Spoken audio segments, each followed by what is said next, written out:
So thank you for coming, seeing a few old friends and some new faces. Well, on a beautiful day, you chose to come out to the Buddhist Society to listen to a talk. That's wonderful, very special. Thank you. So that voice we have just heard is from our beloved Nun Ayya, Upekkha. And Ayya has returned. So most of you will know this news. Ayya has returned home to Singapore. She had some issues with health, but also she decided to go back a little bit earlier than was originally thought. And that was for a whole number of reasons that I'm not so fully aware of, but we have communicated in a few emails, and she's well.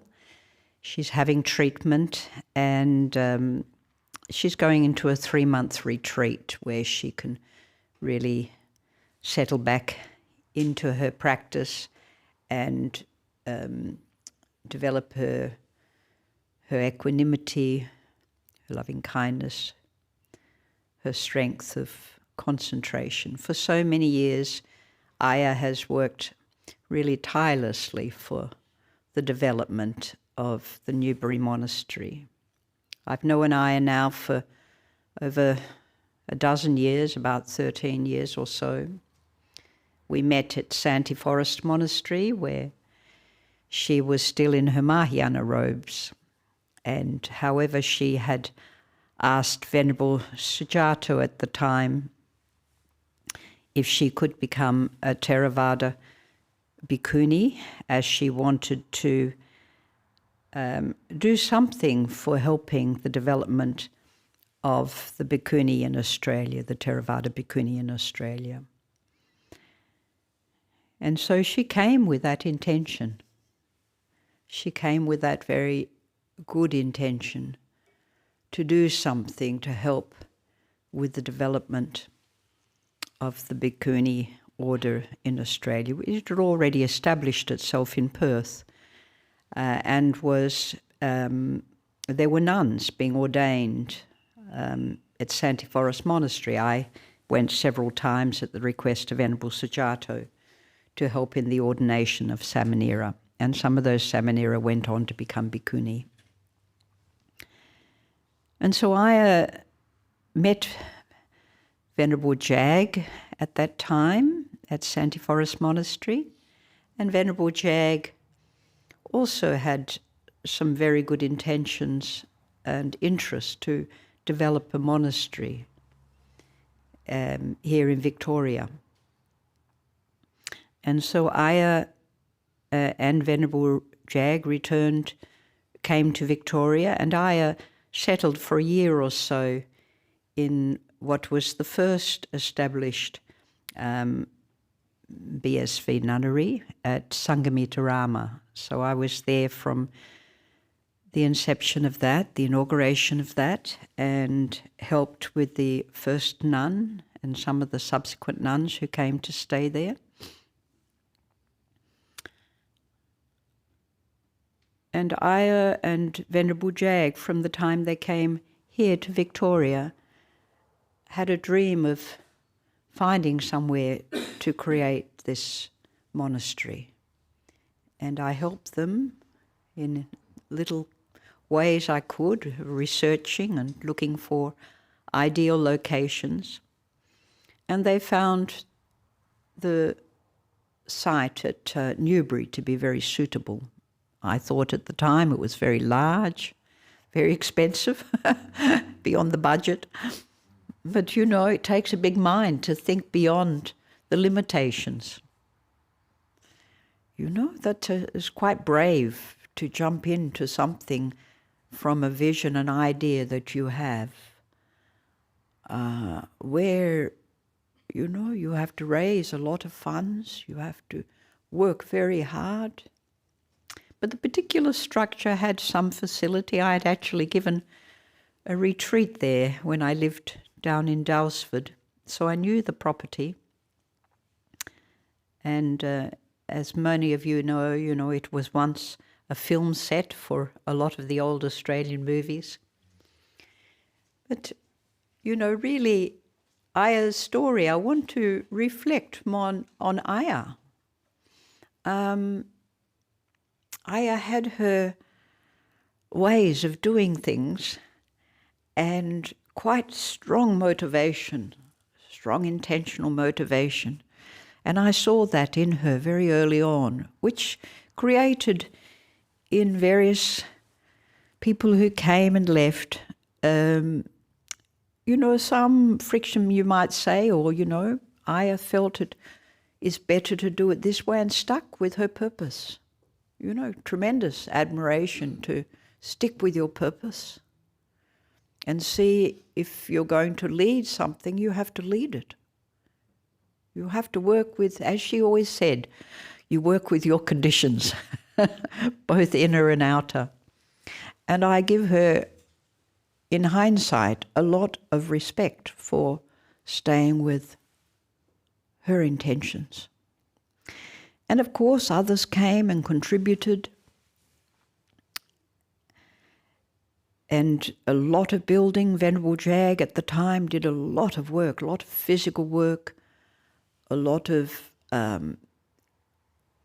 developing the idea of the larger monastical possibilities and how it could be what it is today, developed in 3 individual spaces. The nunnery side of it, where monks and nuns lived in those earlier years, and lay people, was a lot of that repair and development was done by Venerable Jag and Ayya and others who came to stay. But the conditions of people coming and going is never an easy thing to understand. Having lived in a monastery in Korea where I saw so many novices, Westerners come and go, Koreans come and go. I lived there 20 years in that monastery, and the reasons for people coming and going are very complex and have often little to do with what they project in the environment they're living in. They have little to do with any individual, little to do with their teacher unless it's a very direct impact from a teacher. My teacher would say, when they come, I welcome them. I ask them to stay a few years and possibly more. And I offer to teach them and guide them. And when they come to me and they say, oh, Sunim, this and this and this isn't working for me. And he said, well, your decision. Do you want to stay? Do you want to go? And if you want to go, I send you off with my blessings and very good wishes. He never tried to stop anyone going. And sometimes we thought that was a little harsh, you should give them a bit more encouragement. But he knew people's minds. He knew sometimes going was the right answer. And some even came back. So over many years, we saw this development and we saw the effort that Ayya put in, not only to everyday monastic life and looking after visitors and looking after the novices and looking after those who ordained. But we also saw a lot of joy, a lot of laughter.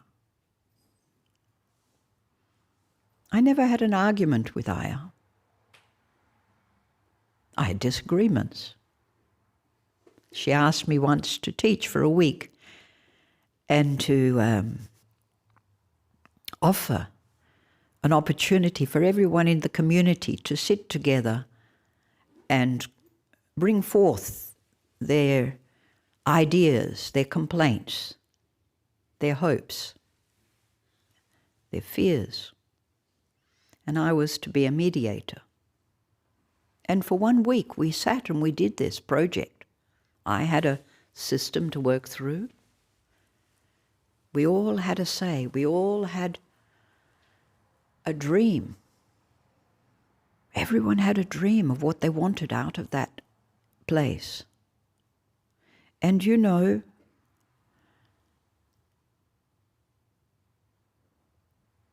most of those people have gone. Some of them are still part of the Buddhist Society because they came as lay supporters. But most of those people, not all together, one this year, one the next year. At some point, I would go there and they're not there anymore. Sometimes I felt a little disappointed, a little sad that circumstances weren't strong enough. Maybe often health issues, sometimes family issues. Sometimes they wanted to go and study in another tradition, another Buddhist tradition. They came from a different background, they wanted to go back there. But all the time, whilst there, they were gaining an enormous amount of Dhamma. Not just from Ayya, but from Ajahn Brahm, various teachers who came, and other people who lived there would come with their integral understanding and experiences in life that they would bring into that community and build up that community. Some came with tremendous skills. They were builders, electricians, carpenters. And they worked freely, as we've seen in very recent years with Venerable Mudito and how hard he worked on building SOS. Exhausting. Tirelessly. For free. Monastics don't get a wage. If we want to bring a monastic from overseas, we have to prove what their worth is. They have to be able to prove that they are worthy of, I forget what it is, but it's the minimum wage at least. So everything they do is accountable on that governmental level for them to get a visa. So there is an expectation that those who come are going to work quite hard, especially novice monastic.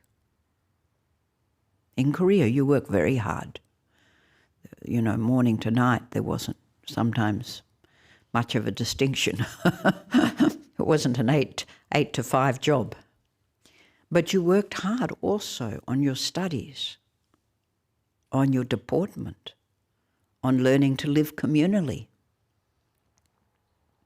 These are not simple things.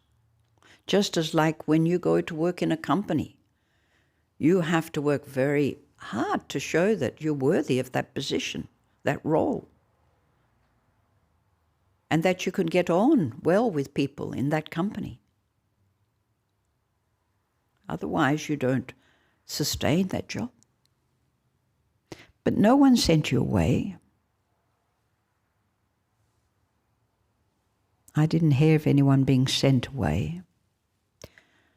You stayed until the karma to leave arose. One of the things I remember about Ayya are all the little notices. Everywhere there is something telling you what's in that drawer, where to go, where to walk. Something I thought could have been reduced a little bit. I don't have a single notice at my place. People just open the drawers and discover what's there.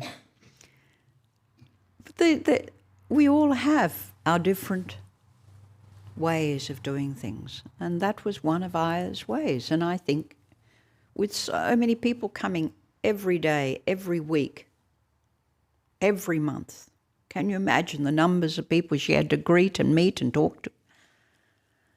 And, you know, the prayers that are done, the blessings, the personal sharing of difficulties. As a monastic, this is not an easy role. People only come up my mountain because they have a problem. Mostly I say this to my committee. When people come up the mountain, they come up for two reasons. They come up either it's a special occasion and they come to have fun, or they come up because they want me to listen, give them time.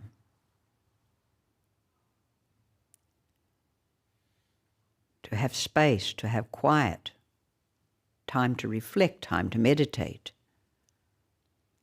People make an effort for these things. Blessings for the family, to do a funeral.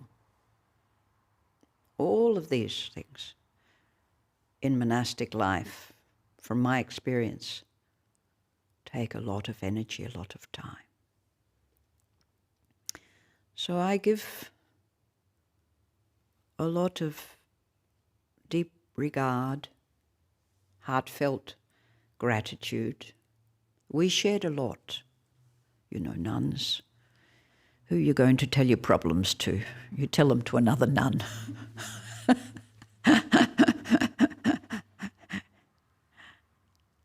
Or another, even, you know, but we shared many things.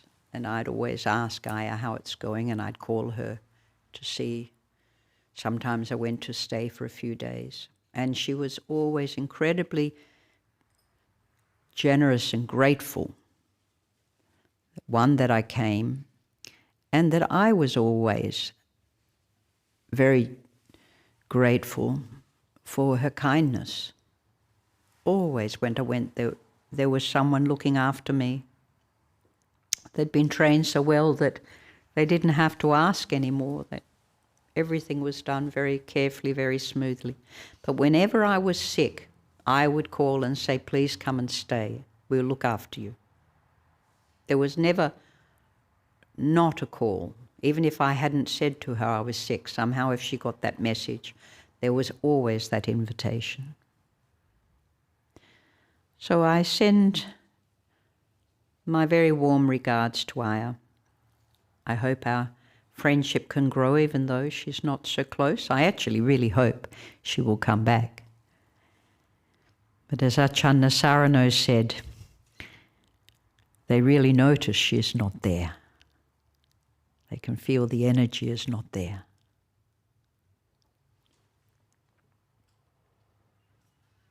Yes, there have been discussions. I heard about it after she had left. And I was a bit sorry I didn't have that opportunity to talk to her. Maybe things would have been different. Or to have met the novice, things may have been different, but we don't know. People make their decisions for many reasons. So just firstly, I wanted to share that message and to say a few words. You all have a story, you all have memories. You'll all have been in Newbury. Most of you have been in Newbury many times. And if you haven't been, please go and visit. It's a very beautiful place. But I'll get on to what I was going to talk about today now.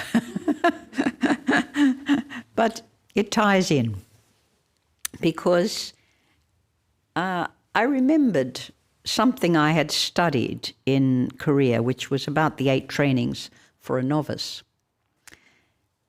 And I could only find one translation, which was from Song Sunim's place, but it didn't quite tie in so well. And I remembered some of the others. So this is a version, my version of it. But instead of don't do this, don't do that, the original version I had was, well, why? It put the question there, why? Why wish for perfect health? In wishing for perfect health, greed and wanting, we had a haughtiness, or there was a different word for it. But wanting does touch on it. From illness comes suffering, and from suffering comes medicine. The medicine not only alleviates the physical ailments, and I mean medicine, gosh, we probably have a cure for every cancer within another 10 or 20 years. Extraordinary how quickly the development is happening in this regard. But really, yes, good health does support our practice. It does give us strength, but we often come to practice because we have some psychological, emotional, physical ill health. Often when we're very healthy, who's thinking about practice? Who's looking for the Dhamma? They're all out in that sunshine today. And there's a lot of things you can do in that. But also, looking for a problem-free state is just improbable. Our body is and I notice it happening more quickly every year, every month, every year, is in a flux of such change. And very quickly, at any age, health is a serious problem. Life and death is a matter of concern. But one thing we have is the capacity to work with the mind in any state. Often my greatest, deepest practice has happened when I've had deep psychological, physical issues, and they often tie together.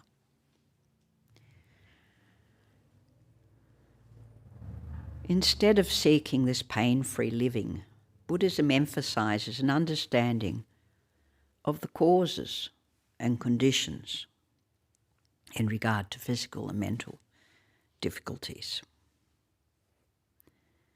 It is also a catalyst for the spiritual growth, wisdom and development of strong and resilient mind. So don't confuse good health with sickness, with not being sick. Good health is much more. It is how we live, how we communicate, how we develop friendships, how we associate with our work, whether we like what it is we're doing. We may be physically very healthy and we go to the gym every day, but not because we necessarily want to develop the muscle.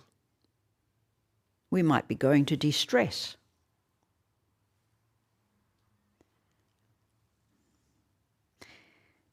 It's not an absence of illness too. Health arises when you overcome adversity. And I think that's a very important thing. When equanimity develops in the mind, regardless of the state of your physical body. In meditation, we may have a lot of ailment and sitting in deep meditation because of equanimity developing. When we go deeply into the stillness, and what arises out of entering into samadhi, into this stillness, is a state of non-attachment, just of observance, of awareness, of being with.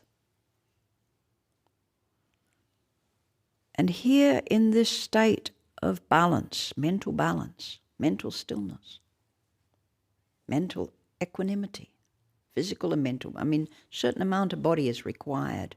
But when we are not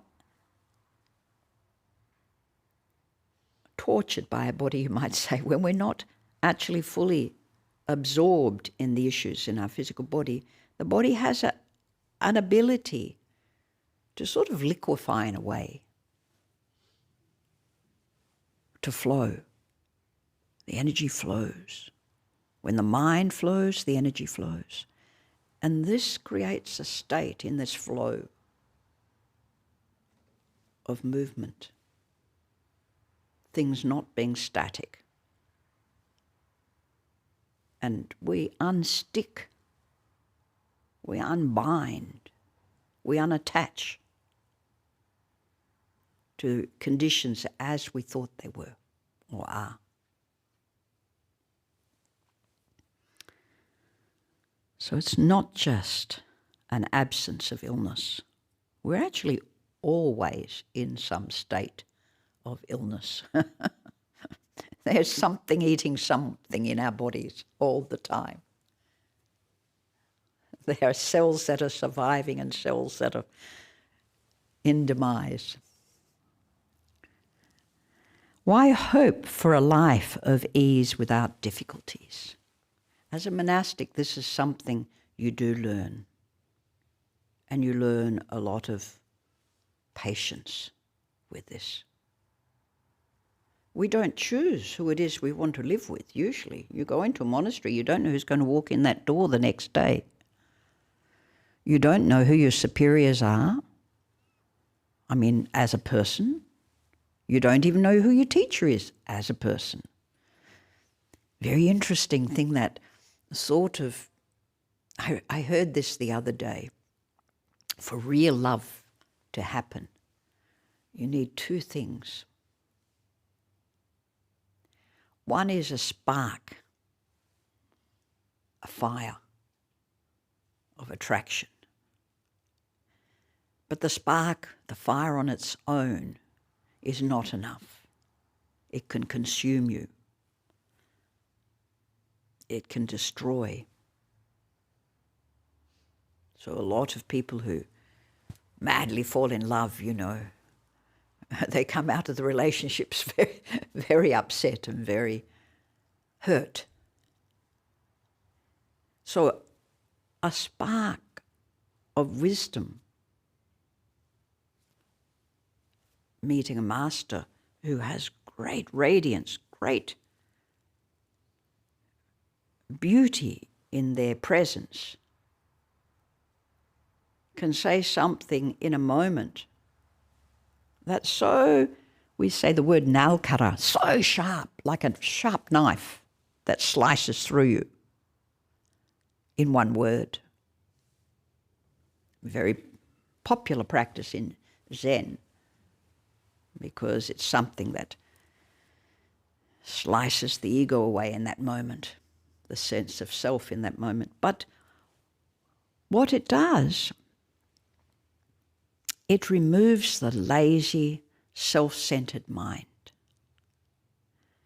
But what is embodied behind usually a great, wise person, a great teacher, is the other aspect needed in love. Somewhere you can enter as yourself, completely accepted as yourself.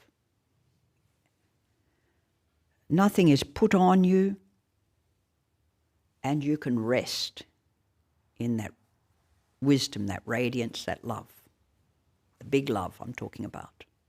And even in a marital type of love, without coming into a home, an environment where that spark can be balanced, given space, given time, nurtured. Relationships often don't live out a lifetime.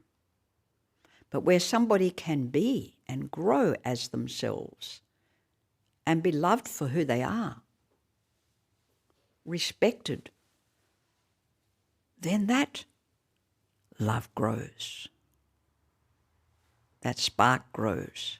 That environment in which you live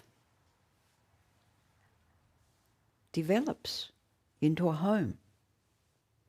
So usually behind a great teacher, there is a home, so to speak, a family, a culture, a religion, and somewhere where your practice can be nurtured, where that spark can grow into wisdom and compassion. But it's often not so easy. We have to work hard at it.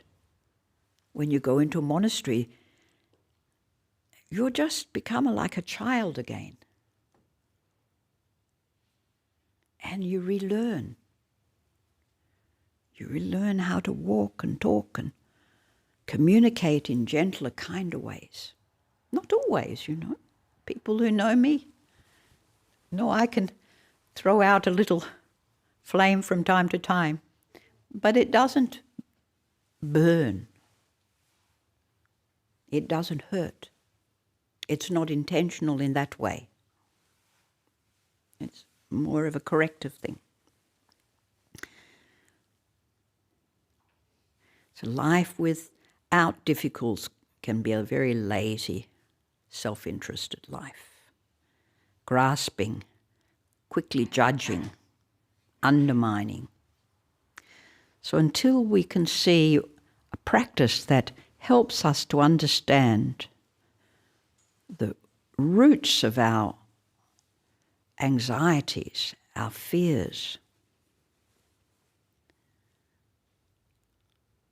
then our judgments, then we can actually work with the difficulties that arise through daily life, through acceptance, through equanimity. We can work with these difficulties when we have some guidance. We have a home, we have a family. It's a home here, it's a family here. Many of you come every week. This teacher comes and expresses Dhamma in this way, another comes and expresses it in that way. It is home. Although hoping for ease can be beneficial and is a powerful motivator, and can, if we take positive action, it can be, a very good sort of motivation to train, to learn. But we shouldn't confuse again ease, mental ease, easygoing, with something like a mindful practice, an attentive awareness, a meditation, a focus, a dedication,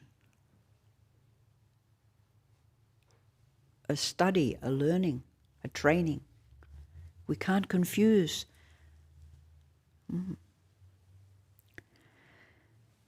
Upekkha actually does. Ayya Upekkha's name means a balance.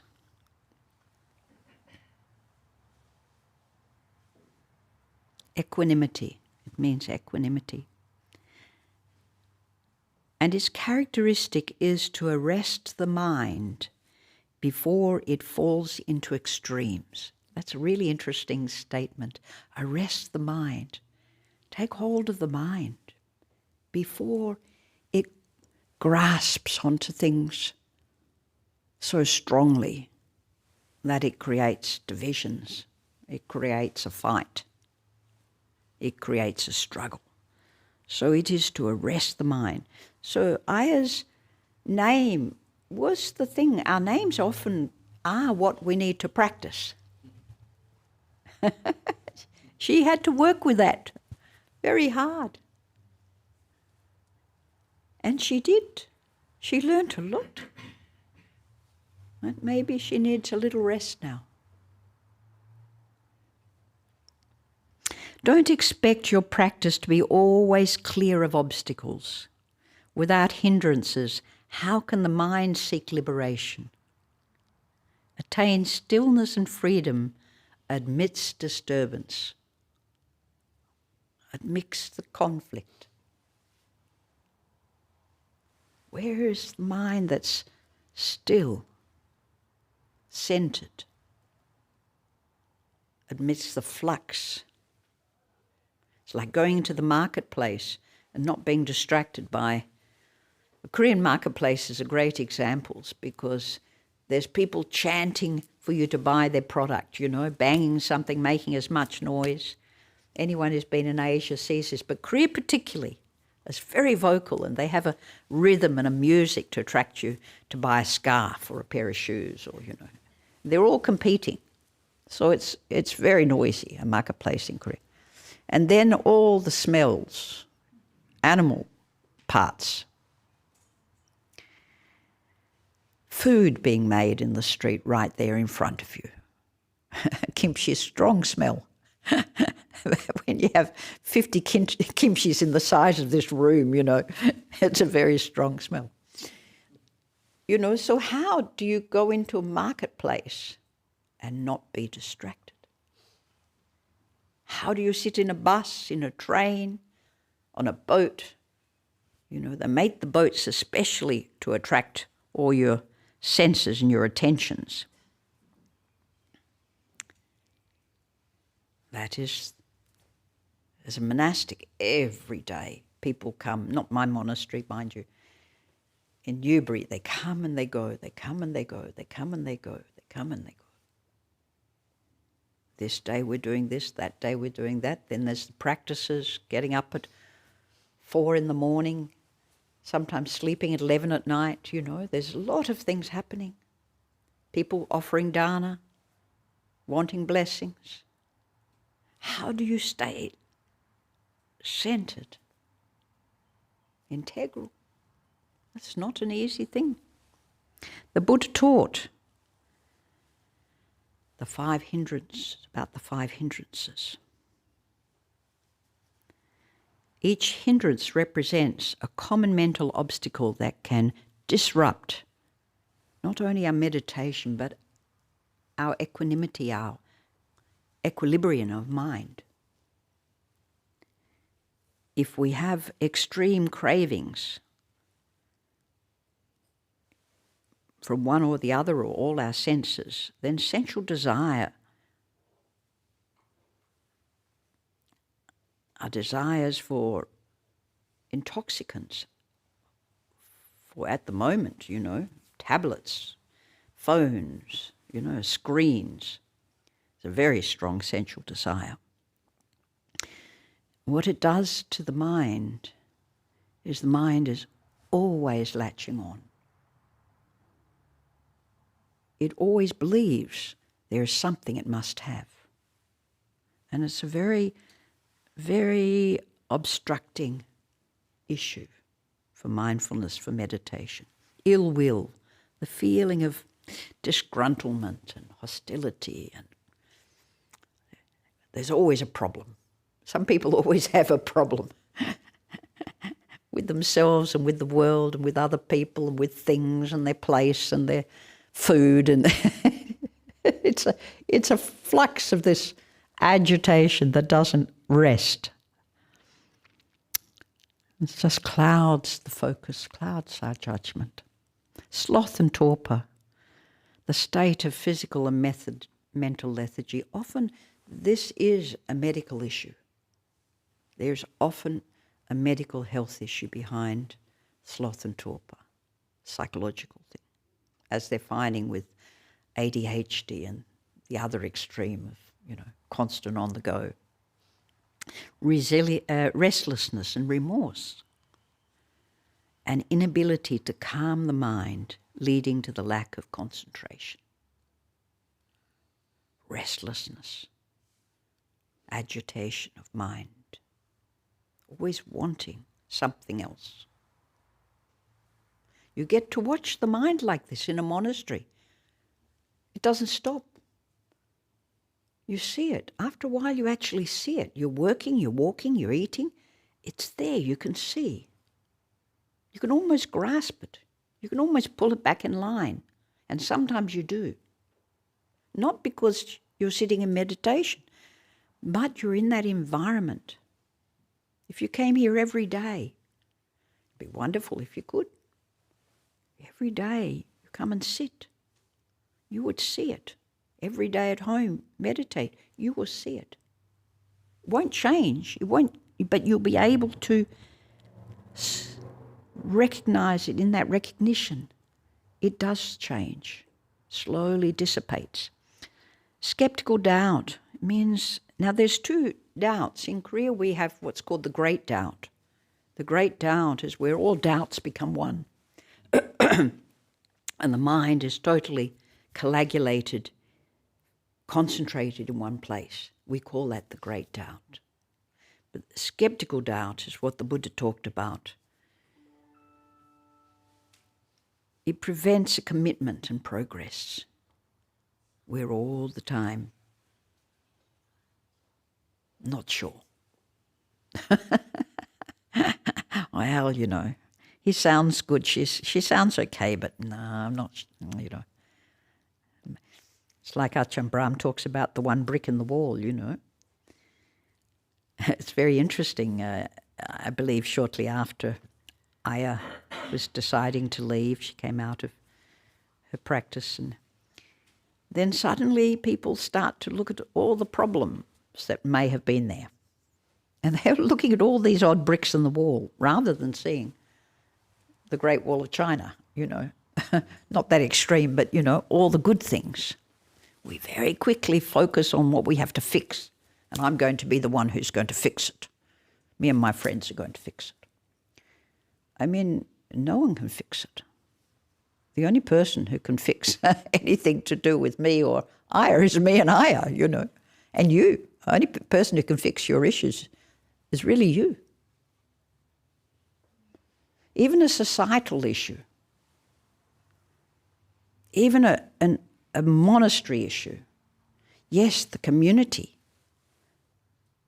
Because a monastery is not one or two or three people. The master, my teacher, never, he would work one-on-one, but he never tried to change what the community would decide on. There was one time the Westerners convinced him that eating brown rice was better than white rice. And can you imagine in Korea, eating brown rice is better than white rice back in the 70s. Well, there was very quickly an ultimatum. I mean, they tried it for a week. And the monks went to the master and they said, well, you've got two choices. White rice comes back and you stay, or brown rice stays and you leave. Of course, if brown rice is going to stay, you want brown rice to stay, well, you have to go and we'll go back to white rice anyway. So that was the ultimatum he was given. So he was trying to please his little flock of foreign monks, nuns, and he quite liked brown rice, you know. He did like it. He thought it was a healthier diet and all this polished rice, you know. He was convinced by people like me that white rice isn't the thing. So, you know, sometimes, yeah, I mean, skeptical doubt can go a long way. There's a phrase, 10,000 joys and 10,000 sorrows. It's a Zen phrase, 10,000 joys. If you have 10,000 things you love, you can be sure there's 10,000 things you don't love. You'll have 10,000 points of suffering if that's the way your mind focuses. So when we cling to joy, right behind it is the shadow of suffering. There's another thing, another story, that when you focus your meditation on an illuminating the mind to the height and the breadth of that illuminating mind is a dark, deep, long shadow. Because if we're focusing on something, its opposite is going to be there. We focus on this side of the hand, doesn't mean this side's not there. It's there. It's something worth thinking about. I'm only going to get through maybe one more of these. There's 8 of them. I can do the others another time. But why expect practice to deepen without difficulties? I mean, similar to another one. A lack of concerted effort. So this one's about right effort. And these are about, the paramis really. Right effort. A lack of concerted effort develops a weaker commitment. Means we're not really quite into it. When we have concerted effort, then also our practice grows. And that's in the workplace too. We're engaged. We're enthusiastic. We learn to work and live with the unknown difficulties. And that's meditation. The deeper you go into meditation, the more you don't know. Sing Sang Sim's great saying, only don't know. If you go straight down that rabbit hole, then you enter the other side very quickly. You come out the other side very quickly. Because only don't know is something we want to know, I want to know what's true. I want to know what's right. I want to know what we should do. But actually, again, even though great master can point a finger to truth, the Buddha's teaching is informing us, telling us, to go and look into that. What am I teaching you here? He's not telling us we have to believe in him. We have to believe in something. It's an inquiry. It's go into it. Look into it. Dr. Robert Boswell, in his book on Zen monastic experience in Korea, he states, monks are, in short, perfectly ordinary people. So we're perfectly ordinary people. Anyone who knows Jigwang knows she's a perfectly ordinary person. And I know too, because everybody comes to tell me what I should be doing. and most of the time, while in their company, I do listen. So I can sit in being an ordinary person quite easily. It is only because of the way of life they have chosen to pursue. Only because the way of their life they have chosen to pursue. They have their virtues and their vices, their preferences and aversions, their strengths and weaknesses of character, just as we all do. The monastery, like any large social organisation, attracts a whole range of individuals with varying interests and skills, all of whom have to be put to use in the service of the religious order, or the monastery, or this community, or the workplace.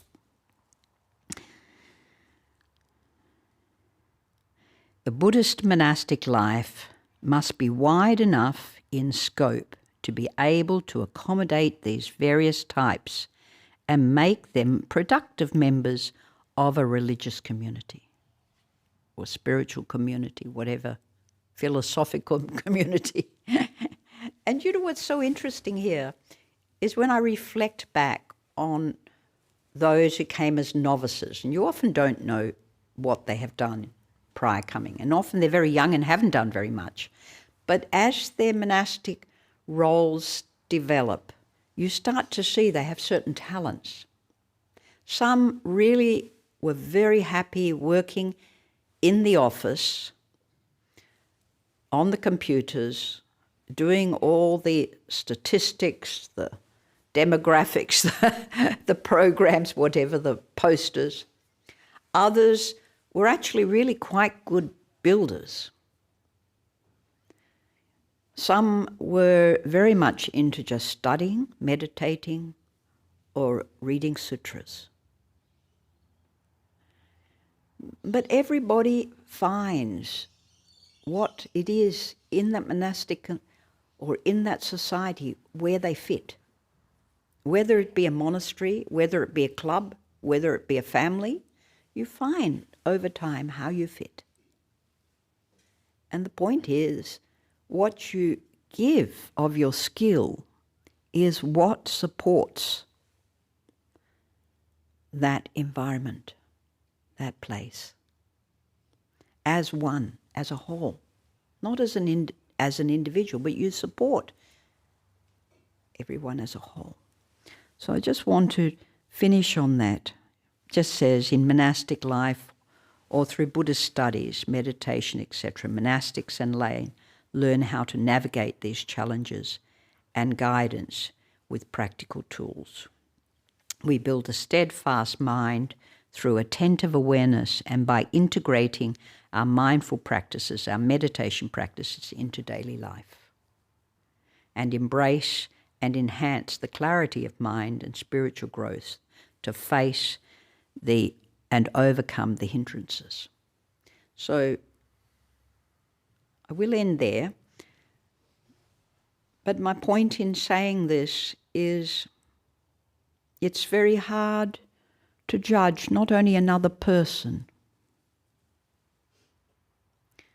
or want to put things in place to make it right. But whatever judgments we place, we're not placing it just on an individual. We have to be placing it on that whole environment.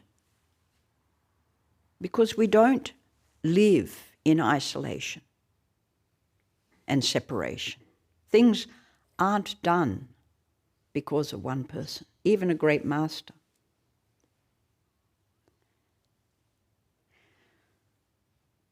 So thank you for listening. I don't know if there is time for questions, but if there is, for one or two. Thank you. Thank you for expressing the thanks of the community to Ayya Upekkha, Venerable, and linking it back to such important lessons. We'll alternate between the audience here and any online questions. Is anyone? Oh, there is a question at the back. Yes. You can hear someone.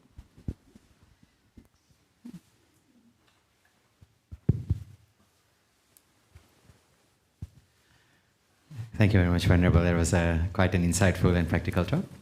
I wanted to ask you, I've been practicing for the last few years, and I also spent a bunch of time staying in monasteries in Thailand. But if I'm honest with myself and reflect back on my last few years of practice, I could see that my intention primarily was to just feel, more at ease, feel peaceful. That was actually really my intention. Now I would really like to actually move into more, a practice where the intention is actually to develop wisdom. So I would like to receive some pointers where how I could kind of, change that internal motivation for the practice. Yes, that's very much when people first go to monasteries, they do want to have time to settle their mind, to create space, to develop some stillness and some samadhi. Often in some places, your time between sitting on the cushion and the time that you have to engage in the community can vary. I think places like Thailand, where the monasteries are very established, they do quite encourage you to come and sit, especially in meditation. Some people go and sit for years just doing retreats. I know a girl who's been doing it for 20-odd years, just going from monastery to monastery. But I'll tell you something, a lot for our mind to deepen in wisdom, a lot of what I've talked about might be worth having another listen again to some of that talk, second part, because we are not just a mind per se in the sense of something that's wanting still water. We have a physical body with a lot of energy that also wants to act and develop those skills in a mindful, productive way. So how we use in a monastic life in Korea, how you use the bowls, how you eat, how you wash your bowls, how you do a lot of your ordinary everyday activities become something that develops what you're talking about in that body-mind coordination of such attentive presence that this wisdom grows quite naturally. But for some people, they actually need to do more. And so why monasticism doesn't suit everybody. Some people have a particular capacity and a quality of mind, or they have a skill that they're very passionate about. They're an artist. So, they can't, where you would sit and do more meditation, they want to paint or want to do something in this way, creative thing. But whichever quality that is deeply within you, that really inspires you, this is not going to be resolved on just the cushion. This is going to be resolved in you pursuing that interest and you bringing it back home. That knowledge, that wisdom, it all comes back into the same place. Because that is where, those skills that you learn, skills of learning to, the whole of the Eightfold Path is really representing these developments that we have to develop from the initial intention right through to how do we communicate it, how do we speak, how do we act, how do we, generate equanimity within that, how does it become a concentration, how does it develop into one pointer's focus, because all of that is going to bring you back home to the source of wisdom. And wisdom all comes from, it's always there, it's never not there, You sitting listening to me is only because you have a certain capacity of wisdom. That which can hear me, that which can see me, if you understand that, you're halfway there. How you can put it into action can make a very big difference in the world and for the lives of others. So often, people who need to go off to the monastery for some part of their life. That's why my teacher only ever said, come for a few years, stay for 5 years if you can. Because he realized that was enough for most of those Western people who didn't want to become Korean, didn't want to, just sit on a cushion all their life. So, that is something for you to think about and to also take that inquiry in and see what it presents for you. Thank you very much, Venerable. It's really useful. If I can just quickly share one thing, because where I felt on is kind of having my talent, so to speak. So my skill is, kind of bringing people together, developing communities, organizing events. So that was interesting because I was in more like meditation monasteries where it was more about silence, but my natural motivation was more like, oh, this is a wonderful place, let's organize some meditation events, let's bring all the community together. So sometimes there was this conflict, but I really liked... It's not a conflict. It's communication skills. So you are developing how to communicate on a very high level. The Buddha had very, very developed communication skills. That's how we get to understand the Dharma. But some monks don't have those communication skills in that way. They like to keep a temple clean, or they like to, meditate. They like the bliss. But, I think when you have certain skills, and that's the spark, I guess, for you. But house it. So there's that little bit of thing. It needs to be housed. You need to embody it in a way that can take others in and look after them. When a fire grows, it keeps people warm. Okay? It nourishes them. Thank you. Thank you, Venerable. There are no questions yet online, although some messages of thanks. Is there anyone else in the room with questions? They may be all hungry. I think it's it's dinner time, but thank you. I think we covered a lot, and there's a lot to think about too. So I'll just end with a very short verse to offer the merits to you and to all of those who've been listening from home, and wishing you good health and all the good virtues we've talked about here.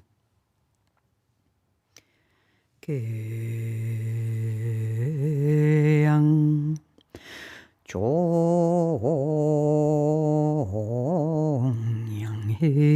Yang Etal Yang Etal Jikyon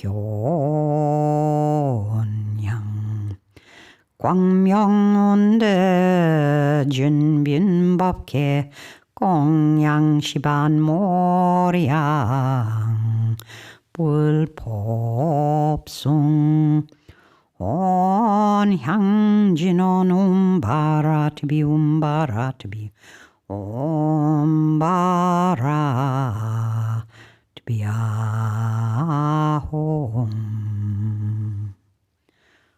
Okay, well, thank you. And if you have time, please come and join us for lunch. So just before we head off, we've got a couple of announcements, Chikwan. And thank you, Chikwan, for the talk today and for that very lovely tribute to Ayya Upekkha. We really greatly appreciate that. Thank you.